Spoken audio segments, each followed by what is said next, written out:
It's funny when you talk about this COVID thing is, the comeback, and I thought about 2020, and frankly, it's been the best year that I've ever had, Ah, and it's weird because, in a way, I think sometimes we have a tendency of maybe feeling a little bit guilty about that because I know people are really struggling.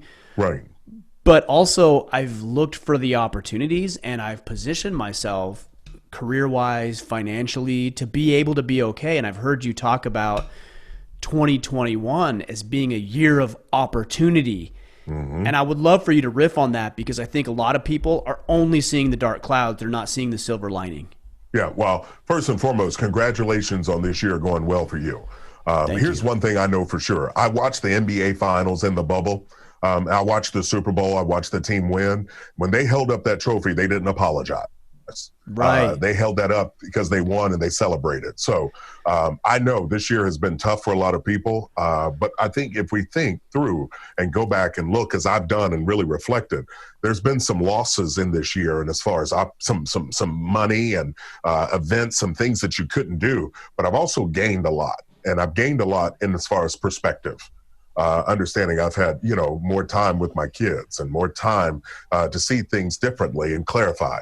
But as much as people want to blink and make 2020 go away just for Mm-hmm. 2021 to get here, if we don't change our thinking and we don't change our actions and we don't change our expectations, we're just going to get more of the same.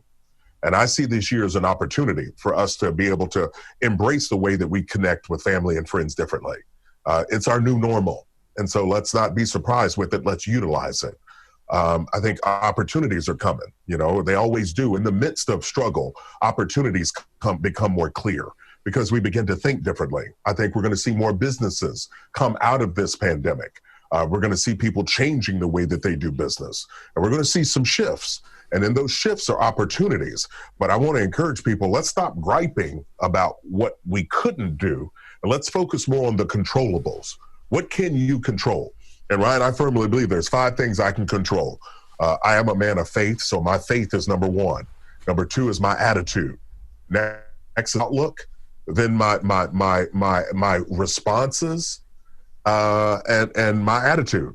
And my actions. Excuse me. So I've got my faith, my attitude, my outlook, my responses, and my actions. I can stay in control of those 5 things. I can do what Hogan needs done.